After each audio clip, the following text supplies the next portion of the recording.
أعوذ بالله من الشيطان الرجيم بسم الله الرحمن الرحيم بسم الله والحمد لله والصلاة والسلام على رسول الله وعلى آله وصحبه ومن والاه أما بعد. Donc on est rendu à la partie 42 dans la lecture des Fatawa de Cheikh Saleh Al-Fawzan dans son livre Al-Ijabat Al-Muhimma fi al-Mashakil Al-Mulimma, et on est toujours dans le volume 1 et on est dans les fatwas au sujet des groupes et des partis islamiques et le verdict de l'islam à ce sujet, au sujet de ces choses-là. Et on a expliqué donc dans plusieurs fatwas des ulama que ce genre de groupe et d'organisation ou de parti islamique, c'est quelque chose qui divise les musulmans, que c'est quelque chose qui est interdit. Maintenant on continue maintenant dans cette même section avec d'autres questions qui sont reliées à ce sujet. السؤال: يتردد على ألسنة بعض الناس أن فلانا هذا سلفي وفلانا غير سلفي، فما المقصود بالمذهب السلفي؟ ومن أبرز من دعا إليه من علماء المسلمين؟ وهل يمكن تسميتهم بأهل السنة والجماعة أو الفرقة الناجية؟ ثم ألا يعتبر هذا من باب التزكية للنفس؟ On a posé la question au Cheikh Saleh Al-Fawzan, la question suivante. Il dit, on entend souvent des gens répéter avec leur langue, il y a certaines personnes qui disent un tel c'est un salafi, ou un tel il n'est pas salafi. Qu'est-ce qu'on veut dire, ou qu'est-ce qui est voulu par le terme ou la voix des salafs, ou la voix quand on dit que quelqu'un est salafi, ou la voix salafi, qu'est-ce que ça veut dire? Et qui sont les personnes les plus connues qui ont appelé à cette voie parmi les ulama des musulmans? Et est-ce qu'il est permis ou est-ce qu'il est possible de les appeler Ahl Sunnati wal Jama'a, c'est-à-dire les gens de la Sunna et de l'unité? Et est-ce qu'il est permis aussi de les appeler le groupe sauvé, le groupe parmi les 73 qui va être sauvé de l'enfer, qui va entrer au paradis? Et ensuite, est-ce que cela ne peut pas être considéré comme une forme de purification ou bien de vantardise pour soi-même? Quand tu dis je suis salafi, est-ce que ça c'est une vantardise? Est-ce que tu n'es pas en train de te purifier en disant ça?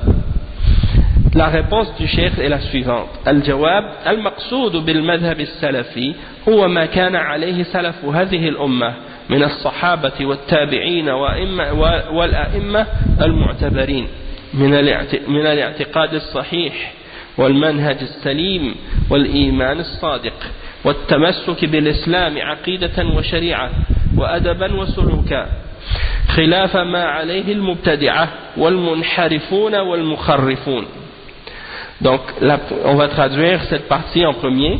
Cheikh Al-Fawzan il dit: qu'est-ce qu'on veut dire par la voie salafi?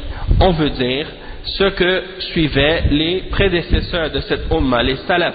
Le mot salaf, ça veut dire ceux qui nous ont précédés, c'est-à-dire ceux qui étaient là avant nous.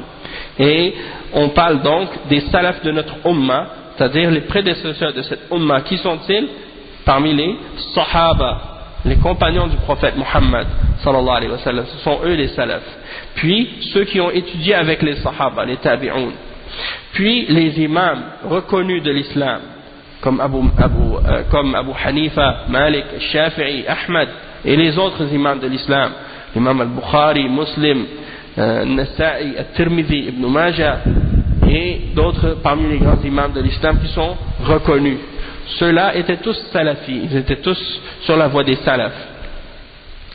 Donc c'est ceux-là, quand on dit les salafs, c'est de ceux-là qu'on parle, et tous ceux qui les ont suivis dans leur croyance correcte et dans leur méthodologie propre et dans leur foi sincère et véridique et dans leur accrochement à l'islam sur le plan de la croyance, sur le plan des règles de la charia, sur le plan du comportement et de la conduite.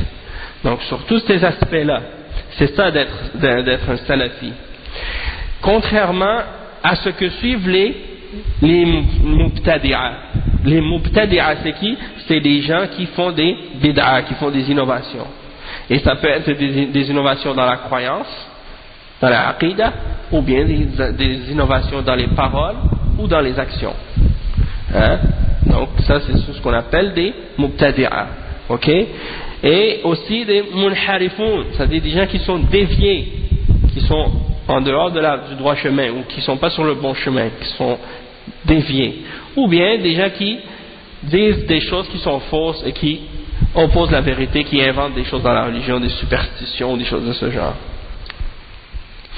ومن أبرز من دعا إلى مذهب السلف الأئمة الأربعة وشيخ الإسلام ابن تيمية وتلاميذه والشيخ محمد بن عبد الوهاب وتلاميذه وغيرهم من كل مصلح ومجدد حيث لا يخلو زمان من قائم لله بحجة ولا بأس من تسميتهم بأهل السنة والجماعة وفرق بينهم وبين أصحاب المذاهب المنحرفة وليس هذا تزكية للنفس وإنما هو من التمييز بين أهل الحق وأهل الباطل.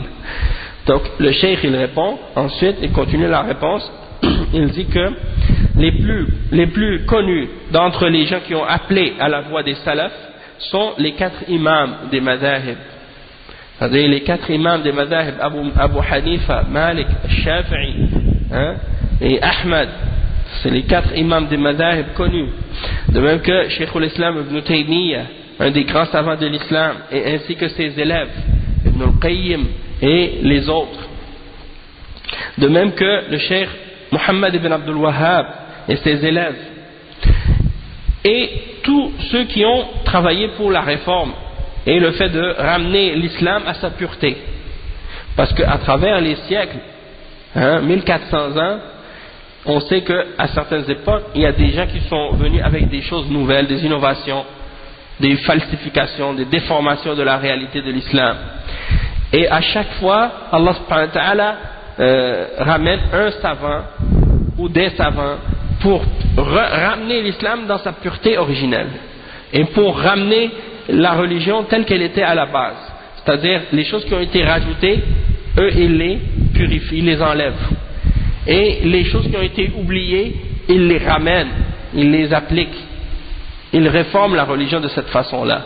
Pas en déformant la religion ou en l'interprétant d'une nouvelle manière pour faire plaisir aux gens, non. En réformant la religion, c'est-à-dire en la ramenant dans sa forme originelle telle qu'elle était à la base. Et pour rejeter les déformations et les innovations et les falsifications que les gens ont ramenées. Et le cheikh il dit qu'il n'y a pas une époque parmi les époques excepté qu'il y aura quelqu'un qui va se tenir sur la vérité, sur ce que Allah a ordonné avec la preuve, pour établir la preuve. Donc il y a toujours quelqu'un qui va être présent dans la Ummah pour clarifier la vérité aux musulmans. Même s'il y en a beaucoup parmi eux qui sont dans l'égarement ou qui appellent à des innovations ou à des déviations ou à des déformations, mais il y aura toujours un ou plus parmi les savants de l'islam qui sont présents, qui vont être sur la vérité et qui vont appeler les musulmans à la vérité. Ça c'est très important. Et il n'y a aucun problème de les nommer les gens de les appeler comme étant les gens de la sunna et de l'unité, ahlus sunnati wal jama'a, يعني وفرق بينهم وبين أصحاب المذاهب المنحرفة.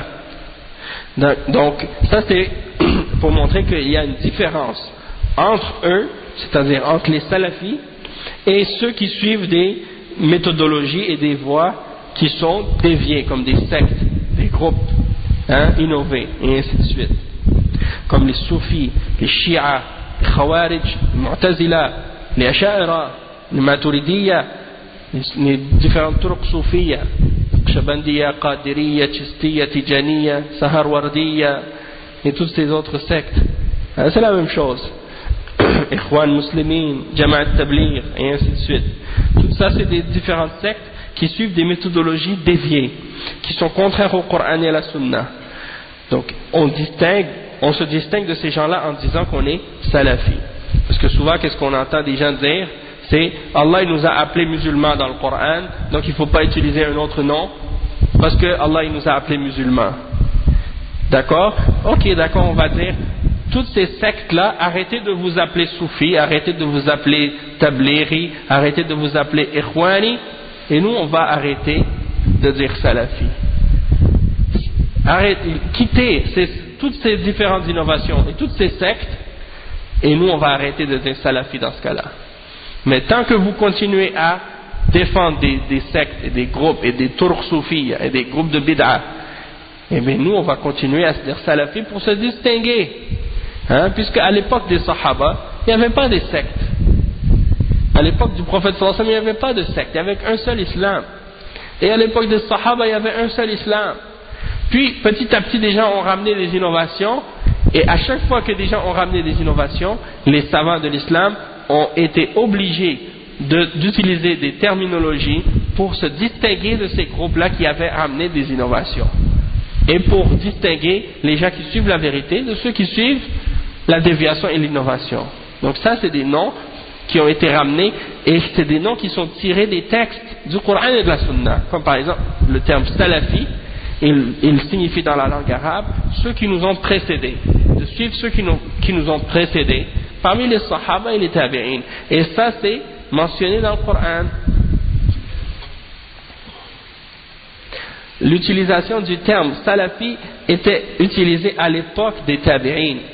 C'est-à-dire, ça a commencé à l'époque des tabi'in. Ils parlaient des sahaba en disant nos prédécesseurs, c'est-à-dire nos salafs. C'est-à-dire, les élèves des sahaba, quand ils parlaient des sahaba, ils disaient nos salafs. Et de dire nous sommes salafis, ça c'est sur le plan linguistique. Sur le plan linguistique. Comme par exemple le fait de se dire sunni. Les sahaba ne disaient pas nécessairement nous on est sunni. Mais quand on dit sunni, ça veut dire quoi dans la langue arabe, ça veut dire quoi? Le ya que tu mets à la fin là pour dire le i, sunni, ça veut dire que tu appartiens à ceux qui suivent la sunna. Quand tu rajoutes le ya à la fin de salaf pour que ça fasse salafi, ça veut dire que tu appartiens à ceux qui suivent les salaf. Donc sur le plan linguistique, c'est juste une appartenance. Et c'est pour ça que Cheikh al-Islam Ibn Taymiyyah, rahimahullah, qui a vécu au 7e siècle de la Hijra, il a dit il n'y a aucun mal de s'apparenter au salaf et de se dire salafi. Et il est obligatoire d'accepter cela de celui qui le dit, parce que la voix des salafs ne peut être que la vérité. Donc ça c'est une parole de Cheikh al-Islam Ibn Taymiyyah qui est claire. بل يجب قبول ذلك بالإجماع. C'est-à-dire, il y a un consensus sur le fait que c'est obligatoire d'accepter l'appellation salafi. Donc, si tu vois aujourd'hui des groupes de certaines tendances là, qui essaient de mettre des doutes ou des ambiguïtés sur le fait de se dire salafi, eh bien, sache que ça, c'est des gens qui appellent à sortir de la voie des salafs et de suivre la bid'a et l'égarement et la hizbiyya. Souvent, c'est ça qu'ils utilisent comme méthode. Barakallahu fik. Donc, c'est ça. Si tu veux connaître la salafiyya, il faut que tu connaisses les salafs, les prédécesseurs et leurs exemples. C'était quoi leur croyance, c'était quoi leur pratique. C'est ça la salafiyya. C'est pas X ou Y ou un tel. Parmi les musulmans qui sont dans la rue qui disent moi je suis salafi.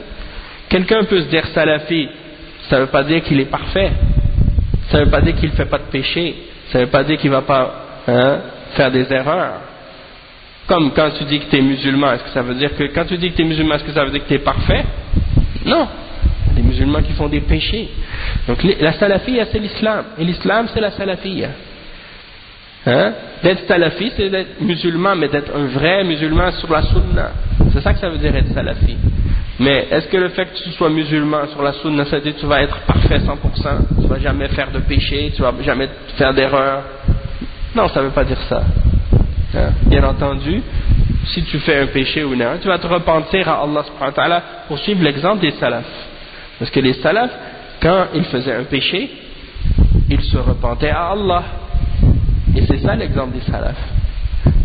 propos de ça. Mais il y en a qui disent, ah non, tant que tu n'as pas le même comportement 100% comme les salafs, et tu n'es pas aussi pieux que les salafs, donc tu ne peux pas te dire salafi. Qui a dit ça? Ça veut dire si tu ne suis pas la sunna à 100%, tu ne peux pas te dire sunni? Non. Ou si tu n'es pas musulman à 100%, tu ne peux pas te dire musulman? Qui a dit ça? Hein? Donc ça c'est une compréhension incomplète, incorrecte de la religion. Et c'est de jouer avec les mots et de vouloir éloigner les gens de la réalité des choses. Et comme le frère a dit, si tu veux comprendre la salafiyya, tu dois prendre ta compréhension des grands savants de l'islam et des ulama de l'islam. Et non pas un tel ou un tel qui parle de la religion dans la rue, parmi tes amis ou des copains ou sur des sites ou des blogs internet. Hein? Ta religion, tu dois la prendre des savants, des hommes de science. D'accord? Et donc c'est pour ça qu'il faut retourner à leurs paroles à eux. Comme on est en train de lire leurs fatwas, de lire leurs livres, qu'est-ce que eux ils expliquent dans leurs livres, c'est pour être capable de comprendre notre religion de la part de la bouche de nos savants de l'islam.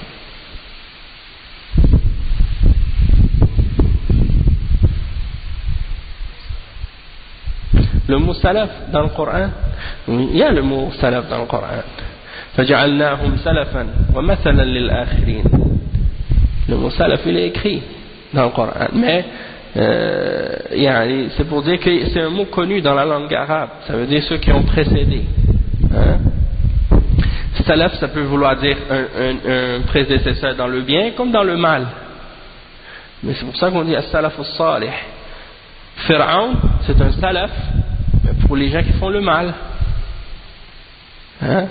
Mais nous quand on parle de nos salaf à nous, on parle des sahaba, on parle des tabi'in, on parle des tabi'in, de ceux qui nous ont précédés dans le bien, on parle de nos prophètes. Hein? Le prophète sallallahu alayhi wa sallam, il a dit à sa fille Fatima radiyallahu anha, il a dit ni'ma salaf ana laki, quel bon salaf je suis pour toi. Il a dit ça à sa fille. Donc ça existe le terme salaf dans la religion. Et les tabi'in dans Sahih al-Bukhari, les salaf, les tabi'in, ils parlaient des sahaba, ils disaient nos salaf, ils faisaient ça, ils faisaient ça, ils faisaient ça. Ça fait partie même c'est connu. C'est pas une appellation nouvelle que les gens ne connaissaient pas auparavant. C'est pas un nouveau groupe ou une nouvelle secte comme certains essaient de le faire comprendre. Hein? C'est l'islam dans toute sa pureté. Et le cheikh il termine en disant que ce n'est pas une tazkiya lin-nafs. C'est pas une purification de soi-même que tu fais comme tu dis, je suis salafi dans le sens que tu veux te vanter, hein, tu veux te purifier. Tu dis, moi je suis parfait, je suis pur. Comme j'ai dit tout à l'heure, ça ne veut pas dire que tu es salafi, que tu es correct, parfait. Tu peux avoir des péchés et être salafi. Sauf que tu dois te repentir. Il faut suivre l'exemple des salafs qui se repentaient lorsqu'ils commettaient des péchés. Hein? Et c'est une distinction entre c'est pas une purification ou une vantardise, mais c'est pour distinguer entre les gens qui suivent la vérité des gens qui suivent le faux et le mensonge. Donc c'est très important de comprendre ça. Hein? Parce qu'il y en a des fois, ils prennent une fatwa d'un cheikh dans un contexte et ils ramènent cette parole-là pour essayer de dire aux gens, il ne faut pas se dire salafi parce que c'est une vantardise. Donc il y avait une fatwa de Cheikh Al-Fawzan dans laquelle on a posé la question, est-ce que le fait de marquer à la fin de son nom qu'on est salafi quand on dit son nom, est-ce que ça c'est une vantardise, oui ou non? Et le cheikh dit non, les ulama ils n'ont pas fait ça. Hein, ils ne marquaient pas à la fin de leur nom nécessairement Cheikh Abdulaziz ibn Baz al-Salafi ou Cheikh Mohammed Nasiruddin al-Albani al-Salafi. Ils n'avaient pas besoin de l'écrire. Parce qu'on sait que leur manhaj et leur voix, c'est la voix des salafs. Et dans certains cas, ça peut être une vantardise. Mais le fait de se dire salafi et de dire qu'on est salafi, est-ce que c'est interdit parce que c'est une vantardise? Non. Puisque c'est pour se distinguer des soufis, pour se distinguer des chiites, pour se distinguer des khawarij, et des takfiri, et des djihadi, et des sururi, et des qutbi, et ainsi de suite. Tu veux te distinguer de ces groupes-là? Tu dis, je suis salafi. Tu veux te distinguer des ikhwan? Tu dis, non, je ne suis pas ikhwan, je ne suis pas Hassan al-Banna, je suis salafi, je suis le prophète Mohammed sallallahu alayhi wa sallam, et je suis les sahaba et les tabi'in. Je ne suis pas tabliri, Je suis pas Mohamed Elias al-Kandahlawi, non. Je suis le prophète Mohammed sallallahu alayhi wa sallam et les Sahaba et les Tabi'in et ceux qui les ont suivis, et ainsi de suite. Hein? Donc c'est pour se distinguer des gens de la voie d'égarement. Hein? Donc ça c'est un exemple. Ensuite une autre question, mais celle-là la réponse est un peu longue, donc peut-être qu'on pourra la laisser à la prochaine, parce que de toute façon le Maghreb c'est dans quelques minutes. 5 minutes? Il reste 5 minutes? Donc on va s'arrêter ici, Inch'Allah. Il prie à 40? Ok, donc on va s'arrêter ici, Inch'Allah, tout de suite, puis on continuera la suite, Inch'Allah, au prochain cours de ces fatwas. Mais cette fatwa, c'était important de la lire et de la comprendre comme il faut, parce qu'il y a beaucoup maintenant d'ambiguïté, et il y a des groupes même en France, parmi les gens qui donnent des cours en français, parmi les groupes de Hizbiyin et de Qutbiyin et de Sururi, qui émettent des ambiguïtés sur le terme salafi et qui essaient de faire douter les gens à ce sujet-là. Et au début on entendait ça, on ne savait pas de qui ça venait. On ne savait pas de qui ça venait exactement. Maintenant on l'a entendu, maintenant on voit parce qu'ils sont sortis maintenant. Donc on a su maintenant exactement c'est qui ces gens-là. Hein? Comme des jeunes là qui sont sortis dernièrement, qui ramènent toutes les tendances des Sururi et des Qutbiyin, comme Rachid Abu Hudayfa et Abu Shayma et d'autres également.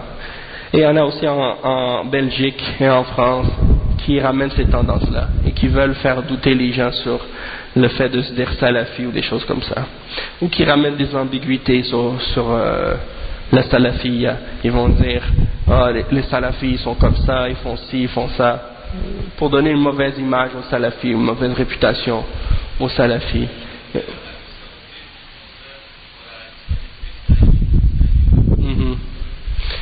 Oui, peut-être, il y en a qui vont parler des problèmes politiques dans certains pays, critiquer et essayer d'associer ça à la salafiyya ou des choses comme ça. Mais tout ça, c'est des ruses pour détourner les gens du Coran et de la Sunna et de la compréhension des salafs de cette ummah. Il y en a qui vont essayer même de diviser les salafis en plusieurs catégories. Les salafis politiques, les salafis sociales, les salafis scientifiques, les salafis ci et ça. Non, il y a une seule salafiyya. Hein? Et tous les sahaba ils suivaient une seule et même méthodologie.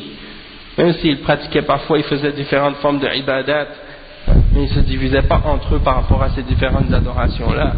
Et ils basaient toute leur pratique et leur compréhension de la religion sur la même base et la même méthodologie, sur le tawhid et sur la sunna et sur l'application de cette voie-là.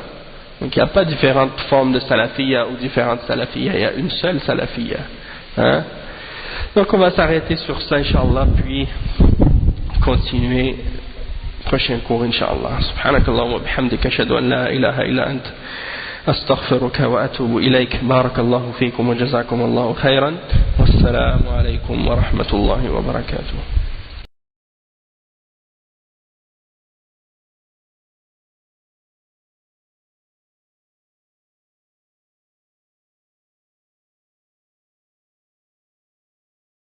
أعوذ بالله من الشيطان الرجيم بسم الله الرحمن الرحيم بسم الله والحمد لله والصلاة والسلام على رسول الله وعلى آله وصحبه ومن والاه أما بعد. Donc on va maintenant lire quelques fatwas dans le livre du Cheikh Salih Al-Fawzan, Al-Ijabat Al-Muhimma fi al-Mashakil Al-Mulimma. C'est la partie 43 aujourd'hui. Il y a une fatwa donc qui est mentionnée ici tout de suite dans l'ordre, mais je vais la sauter pour la lire à la fin parce qu'elle est plus longue, la réponse est plus longue, donc je vais lire une plus courte, une ou deux ou trois plus courtes, puis on reviendra à celle-là par la suite à la fin. On a posé la question au cheikh السؤال يزعم بعض الناس أن السلفية تعتبر جماعة من الجماعات العاملة على الساحة وحكمها حكم باقي الجماعات فما هو تفنيدكم لهذا الزعم. La question a été posée au Cheikh Salih Al-Fawzan que certaines personnes pensent ou considèrent que la Salafiyya c'est un groupe parmi les autres groupes qui sont actifs sur le terrain et que le verdict au sujet de ce groupe est le même que le verdict pour les autres groupes. Alors comment répondez-vous à cette idée, hein? Et le Cheikh il répond, Cheikh Al-Fawzan il dit Al-Jawab ذكرنا أن الجماعة السلفية هي التي على الحق وهي التي يجب الانتماء إليها والعمل معها والانتساب إليها وما عداها من الجماعات يجب أن لا تعتبر من جماعات الدعوة لأنها مخالفة. وكيف نتبع فرقة مخالفة لجماعة أهل السنة والجماعة لأهل السنة وهدي السلف الصالح وكيف نتبع فرقة مخالفة لجماعة أهل السنة وهدي السلف الصالح. فالقول أن الجماعة السلفية واحدة من الجماعة فالقول أن الجماعة السلفية واحدة من الجماعة الإسلامية هذا غلط.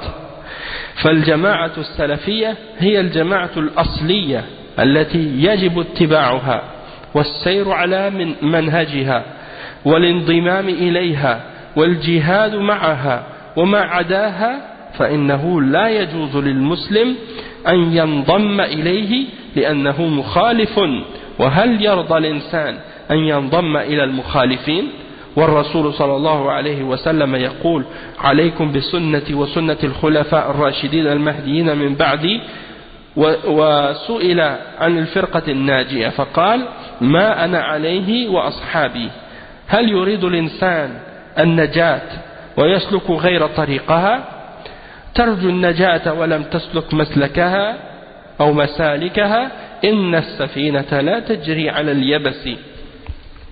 Donc la réponse du Cheikh Al-Fawzan à ce sujet-là, est-ce que la Salafiyya c'est une jama'a comme les autres jama'at qui existent actuellement? Le Cheikh il a dit, on a mentionné déjà que la Salafiyya c'est le groupe qui est sur la vérité et c'est celui qu'il est obligatoire pour nous auquel il est obligatoire pour nous de s'affilier et de travailler avec lui et de déclarer notre appartenance à celui-ci. Et tous les autres groupes qui existent, ils ne doivent pas être considérés comme étant des groupes de da'wah parce qu'ils sont des groupes contradictoires, qui sont en contradiction avec la voie de Ahl Sunnah wal Jama'a. Donc comment quelqu'un peut-il suivre une voie qui est en opposition avec la voie de Ahl Sunnah et la guidance des Salaf as-Salih? Donc le Cheikh dit la parole ou la personne qui dit que la Jama'a Salafiyya est un groupe parmi les autres groupes islamiques, il dit ça c'est une erreur. La Jama'a Salafiyya c'est elle qui est la Jama'a, c'est le groupe de base, c'est le groupe d'origine qu'il est obligatoire pour nous de suivre et de marcher sur sa méthodologie et de se joindre à son rang et de lutter avec eux. Et tous les autres groupes, il n'est pas permis à un musulman d'y appartenir. Tous les autres groupes, autres que la Salafiyya, il n'est pas permis à un musulman d'y appartenir, parce que ce sont des groupes en contradiction.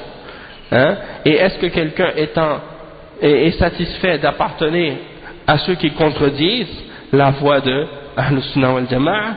Hein? Donc le Cheikh a dit, le messager sallallahu alayhi wa sallam a dit, accrochez-vous à ma sunna et à la sunna de mes successeurs bien guidés après moi.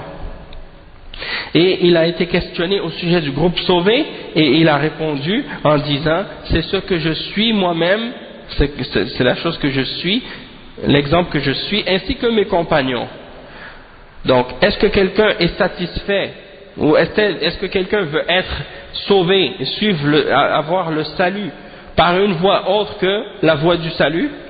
Et il cite un vers de poésie qui dit, tu souhaites être sauvé ou avoir le salut sans suivre son chemin, sache que le bateau ne peut pas voguer sur le sable ou sur qu'est-ce qui est sec.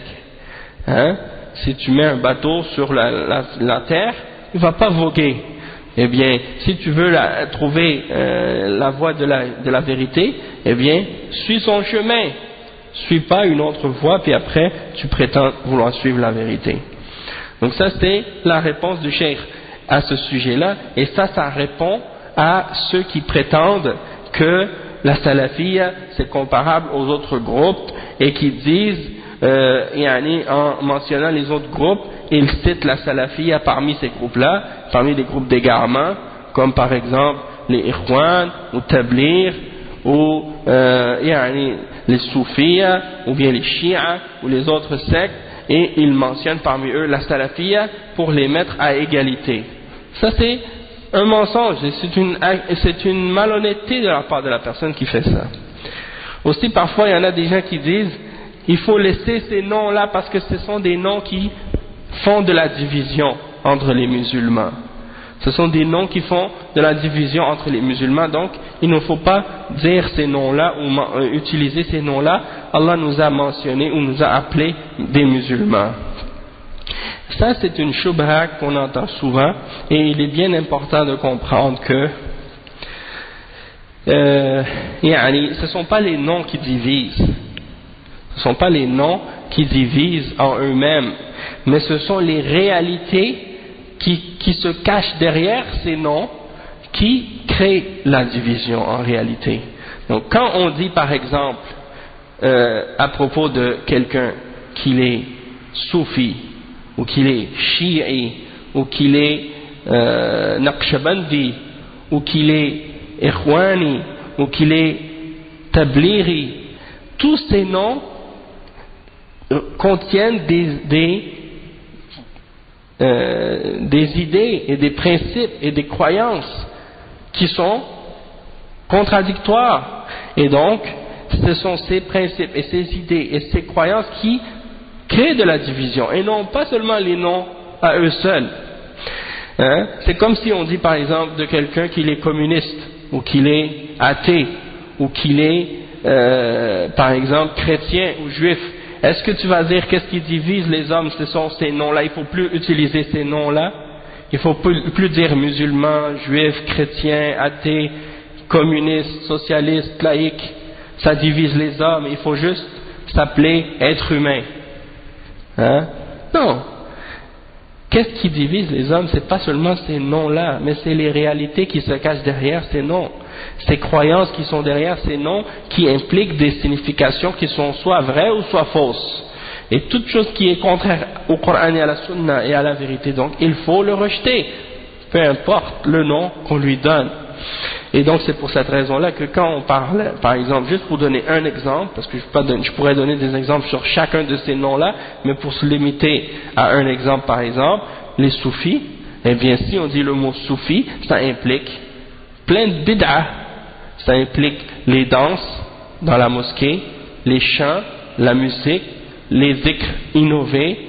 Ça implique les célébrations des naissances et les fêtes du prophète sallallahu alayhi wa sallam ou des hommes pieux. Ça implique la célébration ou les pèlerinages aux tombes, l'adoration des morts, l'adoration des saints. Ça implique des croyances comme wahdatul wujud et al-hulul, de croire que Dieu et la création se mélangent entre elles, ou des choses de ce genre qui sont des croyances de kufr et de shirk. Ça implique la croyance en la perfection ou disons l'infaillibilité des awliya, et qu'ils ont des dons surhumains ou même parfois divins, des caractéristiques divines, et plein d'autres fausses croyances, qu'ils connaissent le rêve et des choses comme ça. Donc ça c'est des croyances de bid'a et d'égarement. Et si quelqu'un dit soufia ou soufi, eh bien il y a une signification qui a des implications. Tu ne peux pas juste dire c'est un mot ou un nom qui divise. Il faut savoir qu'est-ce qu'il y a dans ce nom-là qui fait que ça nous divise. Et quand on dit salafi, eh bien, qu'est-ce que ça implique? Ça implique que tu suis uniquement qu'est-ce qui est dans le Coran et dans la Sunna, et qui est en accord avec la compréhension des Sahaba et des Tabi'in et de ceux qui les ont suivis, et ça implique aussi que tu rejettes toute secte ou toute innovation dans les pratiques et dans les croyances qui est inventée après le prophète sallallahu alayhi wa sallam et qui n'a pas de source ou d'origine dans les textes du Coran et de la Sunna, hein, et dans les paroles des salafs. Donc si ce mot-là cause de la division, eh bien c'est parce qu'il y a un problème quelque part chez les personnes qui entendent ça, qui ne sont pas d'accord avec ces principes-là, qui sont dans le Coran et dans la Sunna. Donc c'est pas seulement les noms qui causent de la division, mais c'est les réalités des choses qui sont derrière.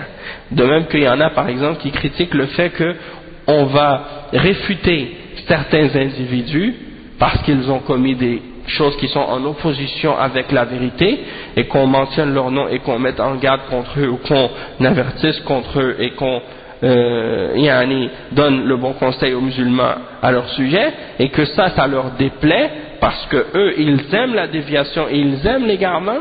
Eh bien s'ils se prétendent salafis, ces gens-là, c'est parce qu'ils n'ont rien compris à l'islam et à la salafiyya, puisque la salafiyya est établie sur justement le fait d'ordonner le bien et d'interdire le mal et de donner la nasiha et de corriger les erreurs lorsque les erreurs ont été commises, pour justement faire en sorte que les gens restent, incha'Allah, sur le droit chemin et sur la vérité.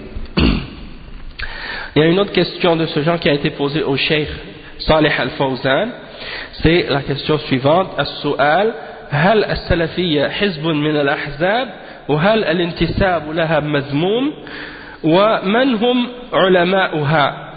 Donc une autre question a été posée au Cheikh Al-Fawzan: est-ce que la salafiyya c'est un groupe parmi les groupes, et est-ce que le fait de s'attribuer ou de s'apparenter à la salafiyya c'est quelque chose de blâmable, et qui sont les savants de la salafiyya?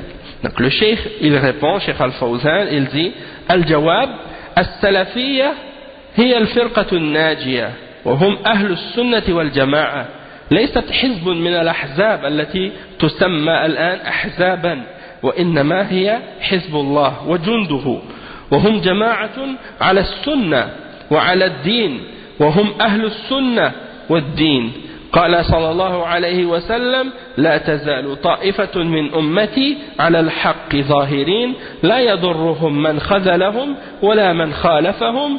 وقال صلى الله عليه وسلم: وستفترق هذه الأمة على 73 فرقة كلها في النار إلا واحدة. قيل من هي يا رسول الله؟ قال: ما أنا عليه وأصحابي. فالسلفية من كان على فالسلفية من كان على مذهب السلف على ما كان عليه الرسول صلى الله عليه وسلم وأصحابه، وهي ليست حزبا من الأحزاب العصرية وإنما هي جماعة قديمة من عهد الرسول صلى الله عليه وسلم متوارثة مستمرة لا تزال على الحق ظاهرة إلى قيام الساعة كما أخبر صلى الله عليه وسلم. Donc il répond le cheikh en disant que la salafiyya c'est le groupe sauvé, et ce sont les gens de la sunna et de la jama'a, de l'unité, les gens qui se regroupent sur la sunna et qui s'unissent sur la vérité. Ce n'est pas un parti parmi les partis islamiques qu'on connaît aujourd'hui, qu'on appelle des partis. C'est le parti d'Allah, c'est le groupe d'Allah, c'est l'armée d'Allah, hein? Et ce sont les gens ce sont le groupe qui se tiennent sur la sunna et sur la religion. Ce sont les gens de la sunna et de la religion. Et le prophète sallallahu alayhi wa sallam, il dit: il y aura toujours un groupe de ma umma qui se tiendront sur la vérité et qui seront victorieux, et ceux qui les abandonnent ou ceux qui les contredisent ne vont rien leur faire comme nuisance ou comme tort. Et il mentionne un autre hadith qui dit que le prophète sallallahu alayhi wa sallam a dit que ma umma va se diviser en 73 sectes et qu'elles seront toutes en enfer excepté une. Et lorsqu'on lui a demandé laquelle est-ce, ô messager d'Allah, il a dit: c'est celle sur laquelle je suis moi-même aujourd'hui, ainsi que mes compagnons. Donc la salafiyya, c'est d'être sur la voie des salafs, c'est-à-dire d'être sur ce que suivait le messager sallallahu alayhi wa sallam, ainsi que ses compagnons, et ce n'est pas un parti parmi les partis actuels, parmi les partis contemporains, mais c'est uniquement un groupe ancien qui existe depuis l'époque du prophète sallallahu alayhi wa sallam et qui ont gardé cet héritage de façon perpétuelle et permanente et qui vont demeurer sur la vérité et victorieux sur la vérité jusqu'à ce que soit établie l'heure du jugement dernier, comme le prophète sallallahu alayhi wa sallam nous en a informé. Donc ça c'est les deux fatwas que je voulais lire aujourd'hui, puis là je vais vous lire Inch'Allah l'autre fatwa que j'avais gardé pour la fin. Inch'Allah.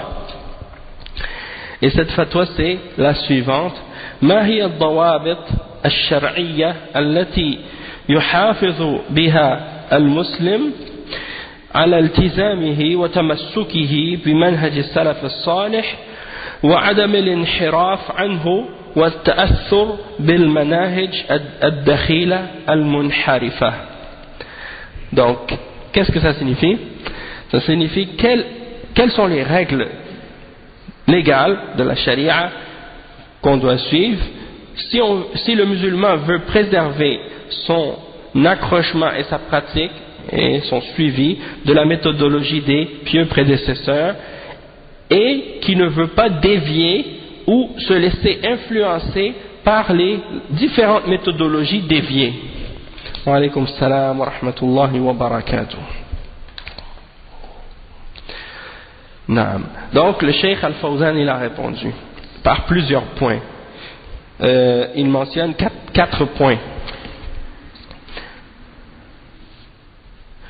Premièrement, le Cheikh dit الجواب الضوابط الشرعية تفهم من مجموع ما سبق الكلام فيه وذلك بأن أولا يرجع الإنسان إلى أهل العلم وأهل البصيرة يتعلم منهم ويستشيرهم فيما يجول في فكره من أمور ويستصدر رأيهم في ذلك. Donc si tu veux rester accroché à la vérité et sur la compréhension et la méthodologie des salaf al-salih dans ta religion pour pas dévier avec les groupes qui ont dévié, tu dois comprendre des choses générales qu'on a mentionnées, et parmi ces choses-là, premièrement, tu dois revenir aux hommes de science et aux hommes de compréhension dans la religion, et tu dois apprendre de ces hommes-là et tu dois les prendre comme tu dois leur demander de t'orienter et tu dois leur demander des conseils sur tout ce qui peut te passer dans ton esprit, dans ta pensée de différentes choses, au sujet de différentes affaires. Tu leur demandes pour que ton opinion soit basée sur les références qu'ils vont te donner. Tu les prends comme référence. Ça c'est la première chose pour ne pas t'égarer et pour rester accroché sur la bonne voie. Tu retournes aux hommes de science, aux savants. ثانيا التروي في الأمور وعدم العجلة وعدم التسرع في الحكم على الناس بل عليه أن يتثبت فيما يبلغه. قال الله تعالى يا أيها الذين آمنوا إن جاءكم فاسق بنبأ فتبينوا أن تصيبوا قوما بجهالة فتصبحوا على ما فعلتم نادمين. وقال سبحانه وتعالى يا أيها الذين آمنوا إذا ضربتم في سبيل الله فتبينوا ولا تقولوا لمن ألقى إليكم السلام لست مؤمنا تبتغون عرض الحياة الدنيا فعند الله مغانم كثيرة كذلك كنتم من قبل فمن الله عليكم فتبينوا إن الله كان بما تعملون خبيرا. فتبينوا أي تثبتوا مما بلغكم.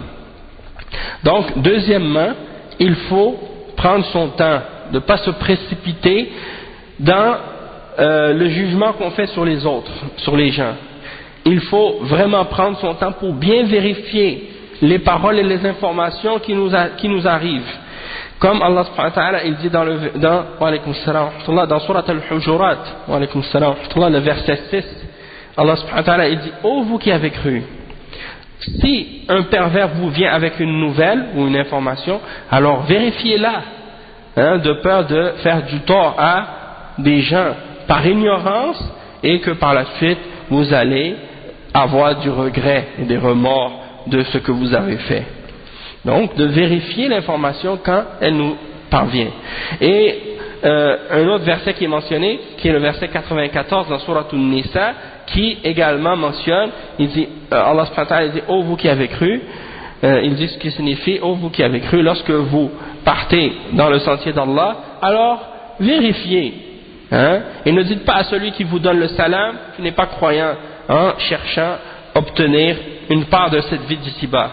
Et sachez que auprès d'Allah il y a des butins énormes. Et donc ça c'est pour dire qu'il faut être honnête et qu'il faut vérifier les informations et les choses. Tabayyanu, vérifier, c'est-à-dire tathabbatu, soyez, vérifiez les choses pour les confirmer, pour voir que ces choses-là sont réelles, comme elles vous ont été transmises. Troisièmement, donc ça c'est une chose importante parce qu'à notre époque, des fois, il y a des gens qui se précipitent à juger des gens ou à dire des choses sur des individus sans même avoir vérifié l'information. Et ils commencent à critiquer une personne et à dire des choses à son sujet avant même d'avoir vérifié si les choses sont exactes. Et après, il fait plein d'erreurs. Et ça, c'est arrivé de la part de plusieurs personnes qui se basent sur ce qu'il a entendu, des rumeurs, sans avoir vraiment vérifié les choses, est-ce que c'est vrai ou non. Et donc, il commence à se faire une opinion sur la personne, alors qu'ils ne savent même pas la réalité. Donc ça, c'est une grave erreur. ثالثا ثم إذا ثبت ما يبلغه فعليه بمعالجته بالطرق الكفيلة بالإصلاح لا بالطرق المعنفة أو الطرق المشوشة. والنبي صلى الله عليه وسلم قال بشروا ولا تنفروا، وقال إنما بعثتم مبشرين لا منفرين. وقال صلى الله عليه وسلم لبعض فضلاء أصحابه إن منكم لمنفرين فمن أما الناس فليخفف فإن وراءه الضعيف وذا الحاجة. وعلى كل حال فالأمور تعالج بحكمة وروية ولا يصلح لكل أحد أن يتدخل في مجال لا يحسن التصرف فيه. Donc le cheikh il dit comme troisième point, pour rester toujours accroché à la vérité et sur le droit chemin, c'est qu'une fois que tu as vérifié l'information qui t'est parvenue, tu dois essayer de régler les problèmes et de faire les choses qui vont ramener une amélioration et une réforme, quelque chose qui va corriger les erreurs, et non pas d'une manière qui va créer plus de troubles et plus de problèmes. Le prophète sallallahu alayhi wa sallam, il a dit c'est-à-dire annoncer aux gens les bonnes choses ou attirer les gens ou appeler les gens par qu'est-ce qui va les réjouir et ne les faites pas fuir, ne faites pas fuir les gens.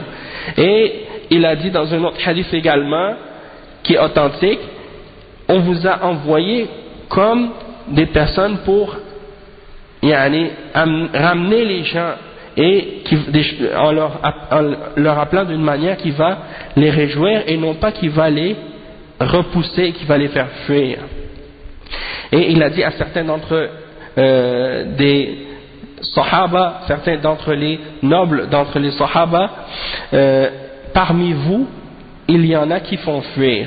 Alors lorsque vous dirigez les gens dans la prière, alors allégez la prière, parce que derrière vous ou derrière toi il y a une personne qui peut être faible, ou bien quelqu'un qui a un besoin quelconque, ou bien qui a quelque chose à faire, et si tu prolonges trop la prière, la signification, si tu prolonges trop la prière, eh bien tu leur causes des ennuis et tu les fais fuir par la suite.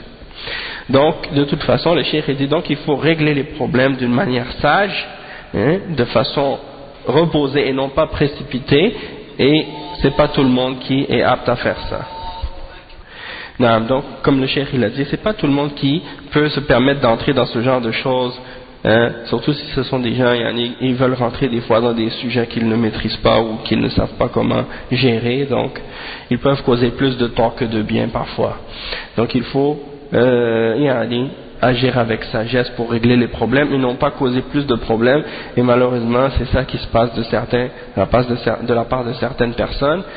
Ils pensent faire du bien, mais en réalité ils font plus de tort que de bien, ils font plus de désordre. رابعا وكذلك من الضوابط أن يتزود الإنسان من العلم النافع بمجالسة أهل العلم والاستماع لآرائهم، وكذلك بقراءة كتب السلف الصالح في سير المصلحين من سلف هذه الأمة وعلمائها، وكيف كانوا يعالجون الأمور، وكيف كانوا يعظون الناس، وكيف كانوا يأمرون بالمعروف وينهون عن المنكر، وكيف كانوا يحكمون على الأشياء. وهذا مدون في سيرهم وفي تراجمهم وفي أخبارهم وفي قصص الماضين من أهل الخير وأهل الصلاح وأهل الصدق. لقد كان في قصصهم عبرة لأولي الألباب. فالإنسان فرد من هذه الأمة، والأمة هي مجموع المسلمين من أول ظهور الإسلام إلى قيام الساعة، وهذا هو مجموع الأمة.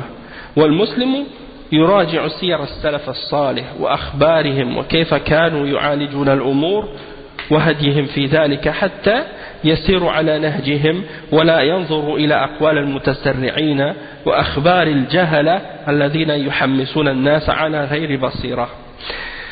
Donc, quatrièmement, de même que parmi les règles pour rester accroché à la bonne voie, il faut que quelqu'un s'approvisionne en sciences bénéfiques en restant assis avec les hommes de science et en écoutant leurs opinions, de même qu'en lisant les livres de nos salaf salih et leurs biographies, les biographies des hommes pieux et des réformateurs de cette umma, ainsi que des ulama, et regarder comment eux ont résolu les problèmes qui existaient à leur époque, comment eux ils exhortaient les gens, comment ils ordonnaient le bien et ils interdisaient le mal, comment ils jugeaient dans les différents sujets et les différentes questions. Tout ça, ça a été écrit dans leur biographie, dans leurs livres et dans leur biographie. Donc, il faut retourner à ces références-là pour trouver des exemples. On continuera cette lecture, Inch'Allah, au prochain cours. Subhanakallahumma bihamdika ashhadu an la ilaha illa ant astaghfiruka wa atubu ilayk. Barakallahu fikum wa jazakumullahu khairan. Wassalamu alaykum wa rahmatullahi wa barakatuh.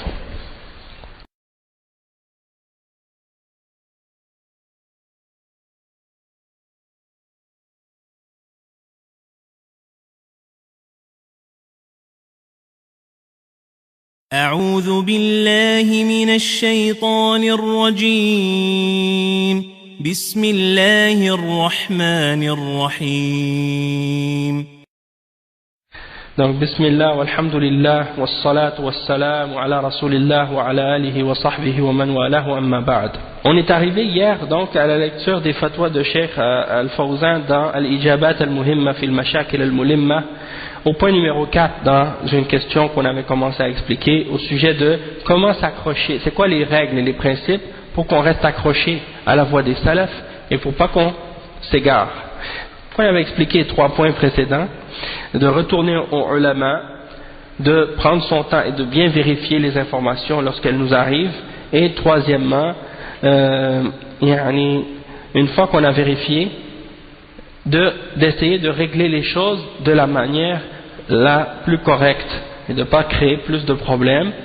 Et quatrièmement, c'est ça qu'on avait commencé à expliquer, de rester assis dans les cours des hommes de science et d'écouter leurs opinions et de lire les livres des salafs. Et donc on était rendu là, le chef disait que en lisant les exemples de la vie de nos salafs et comment ils ont fait les exhortations, comment ils ont ordonné le bien, comment ils ont interdit le mal, comment ils ont réglé les problèmes à leur époque, on peut trouver des leçons pour ça, hein, pour nous, dans ces choses-là. C'est écrit dans leurs livres de biographie, c'est écrit dans les leçons, les livres de leurs histoires qui racontent qu'est-ce qu'ils ont fait, comment ils ont agi, comment ils ont été véridiques, comment ils ont fait la réforme, et ainsi de suite. Et le cheikh il mentionne le verset 111 dans Surat Yusuf alayhi salam, et il mentionne donc que Allah subhanahu wa ta'ala, il dit ce qui signifie: il y avait certes dans leurs histoires une leçon, hein, pour les gens qui détiennent la raison, les ulil albab. Il dit falinsan fardun, donc l'homme est un individu parmi les individus de cette umma, et la umma c'est chaque musulman, tous les musulmans en entier, du premier au dernier, du premier lorsque l'islam est apparu jusqu'au dernier à l'heure du jugement dernier. Donc ça c'est la umma au complet, c'est ça la umma. Et le musulman il retourne à la vie et à l'exemple des salafs et à leurs informations, à leurs leçons et les choses qu'ils ont fait pour régler les problèmes qui arrivent par la suite. Il retourne à leur guidance, il retourne à leur biographie, hein, pour savoir c'était quoi leur voie, c'était quoi leur exemple, qu'est-ce qu'ils suivaient, c'était quoi leur parole. Ils ne se tournent pas, ils ne regardent pas la parole des gens qui se précipitent et qui sont pressés pour changer les choses et qui ne suivent pas les règles des ulama parmi les ignorants, qui sont excités, tu vois, ils s'excitent, ils sont remplis d'émotions, ils se basent sur l'émotion pour agir, et ils incitent les gens à faire des choses par l'émotion et le sentiment, sans que ce soit basé sur une science et sur une compréhension. Il dit وكثير من الكتيبات اليوم أو المحاضرات أو المقالات تصدر عن جهلاء بأمور الشرع يحمسون الناس ويأمرون الناس بما لم يأمرهم الله به ولا رسوله ولو كان هذا صادرا عن حسن قصد وحسن نية فالعبرة ليست بالقصد والنية العبرة بالصواب والحق هو ما وافق الكتاب والسنة بفهم السلف أما الناس ما عدا رسول الله صلى الله عليه وسلم أو ما عدا رسول الله صلى الله عليه وسلم فإنهم يخطئون ويصيبون فيقبل الصواب ويترك الخطأ. Donc le cheikh il dit il y a beaucoup de livres, de petits livres qui sont écrits à notre époque, beaucoup de conférences, beaucoup d'articles qui sortent, hein, de la part des gens qui n'ont aucune connaissance de la charia, et ils excitent les gens, ils essaient de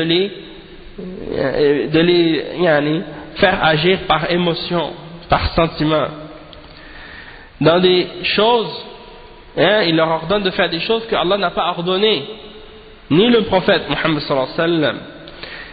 Et même si ces choses-là se produisent par bonne intention, même si ces gens-là ils veulent faire ça par bonne intention, ils disent on veut réveiller les musulmans, on veut appeler à l'islam, il dit, le cheikh il dit c'est pas ça qu'on doit prendre en considération, c'est pas juste l'intention de la personne, hein, son objectif, c'est pas ça qui est suffisant.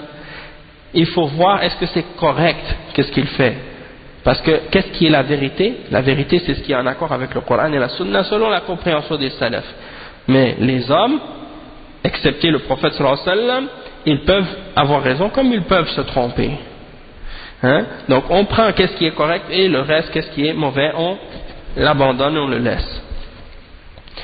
Maintenant, il y a une autre question qui a été posée au cheikh.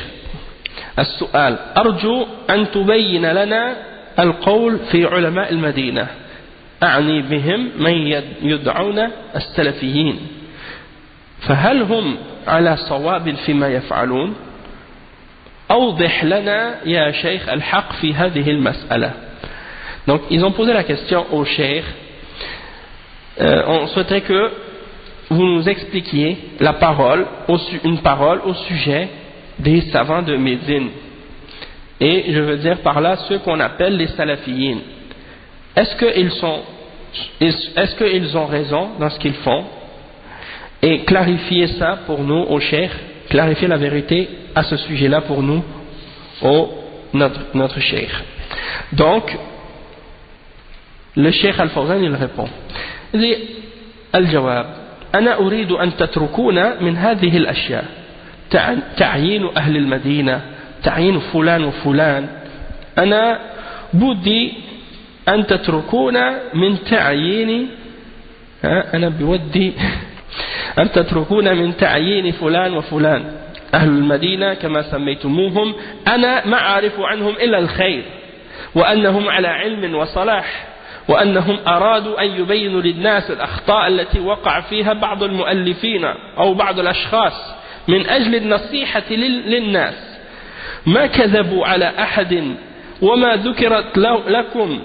ذكرت لكم هم ينقلون الكلام بنصه بالصفحة والجزء والسطر ارجعوا إلى ما نقلوه فإن كانوا كاذبين فبينوه لنا جزاكم الله خيرا نحن لا نرضى بالكذب راجعوا كتبهم وانتقدوها هاتوا نقلا واحدا كذبوا فيه أو قصروا فيه وأنا معكم على هذا أما أننا نقول للناس اسكتوا اتركوا الباطل لا تردوا عليه لا تبينوا هذا ما هو بصحيح هذا كتمان الله جل وعلا يقول وإذ أخذ الله ميثاق النبيين وإذ أخذ الله ميثاق الذين أوتوا الكتاب لتبيننه للناس ولا تكتمونه وقال تعالى إن الذين يكتمون ما أنزلنا من البينات والهدى من بعد ما بيناه للناس في الكتاب أولئك يلعنهم الله ويلعنهم اللاعنون. Le cheikh, qu'est-ce qu'il dit?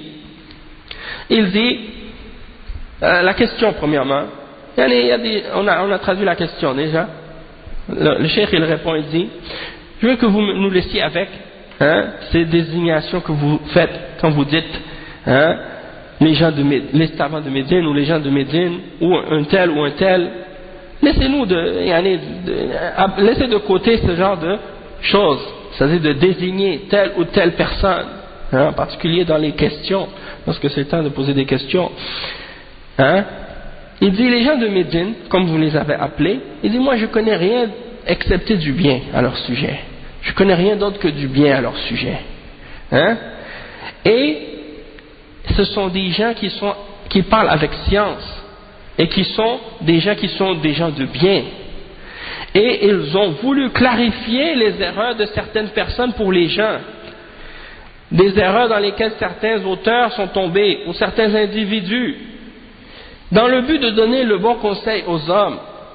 Ils n'ont pas menti sur personne. Ils n'ont pas menti sur quiconque. Comme je vous ai mentionné, ils transmettent et ils citent les paroles textuellement, en mentionnant la page, le volume et la ligne. Retournez aux citations qu'ils ont mentionnées, s'ils sont des menteurs, clarifiez-nous ces mensonges, que Allah vous récompense. Que Allah vous récompense dans le bien. Nous, on n'accepte pas et on n'est pas satisfait du mensonge.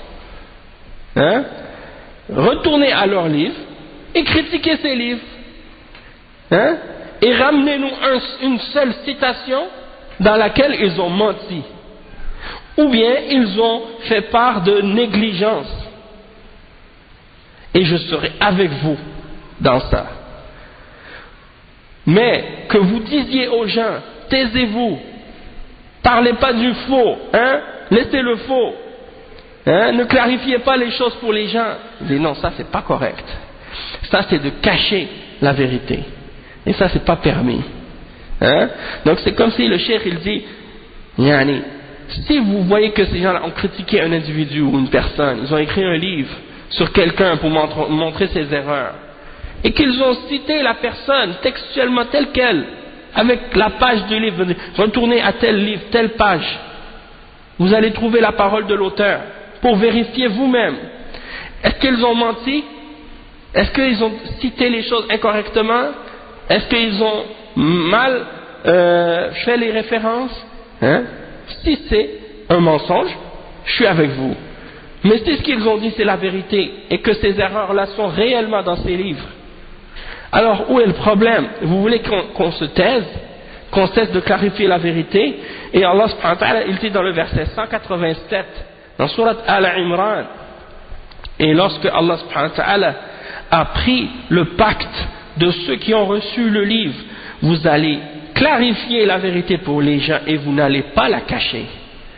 Et il mentionne le verset aussi dans Surat Al-Baqarah, le verset 159, qui dit « Et ceux qui cachent ce que nous avons fait descendre comme preuve claire et comme guidance, après que ces choses ont été clarifiées pour les gens dans le livre, ceux-là, Allah les maudit, et ils sont maudits par tous ceux qui maudissent. » Donc ceux qui cachent la vérité qui vient d'Allah, ils sont maudits par Allah subhanahu wa ta'ala et par toutes les créatures qui maudissent. Le cheikh il termine cette réponse en disant نحن نرى الأخطاء ونرى الدعايات ونسكت وندع الناس يهيمون هذا لا يجوز يجب أن نبين للناس من الباطل يجب أن نبين الحق من الباطل رضي من رضي وسخط من سخط نحن مع أهل الحق سواء كانوا من أهل المدينة أو من أي بلد. Donc le cheikh il termine en disant nous on voit les erreurs, on voit les propagandes et on se tait et on laisse les gens errer dans l'égarement, ça c'est pas permis.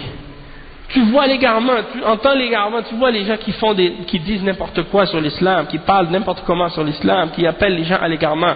Toi tu te tais, tu fermes ta bouche, tu dis rien, tu clarifies rien pour les gens. Ça c'est pas permis. C'est obligatoire de clarifier la vérité de qu'est-ce qui est faux. C'est obligatoire de le faire. Que celui qui soit satisfait, et que celui qui se fâche, se fâche. Hein, que ça fasse plaisir ou non, on est obligé de clarifier la vérité. Et nous, on est avec les gens de la vérité, que ce soit les gens de Médine ou que ce soit les gens d'un autre pays ou d'une autre ville. C'est pas l'endroit qui est l'important de désigner. C'est pour ça le cheikh au début il dit c'est pas nécessaire de désigner de tel pays ou de telle ville ou de quoi. Les gens de la vérité sont là où ils sont, peu importe où ils sont. Hein, l'important c'est qu'ils sont avec la vérité. Et la salade c'est dans 3 minutes, 4, dans 2 minutes. Après, Inch'Allah, il restait une question pour terminer le chapitre, mais c'est pas grave, on va le terminer prochain cours, Inch'Allah. C'est la dernière question pour ce chapitre-là, après on commence un autre chapitre dans le livre, Inch'Allah. Donc on va s'arrêter. Inch'Allah, subhanakallahumma wa bihamdik, ashhadu an la ilaha illa ant, أستغفرك وأتوب إليك. بارك الله فيكم وجزاكم الله خيرا والسلام عليكم ورحمة الله وبركاته.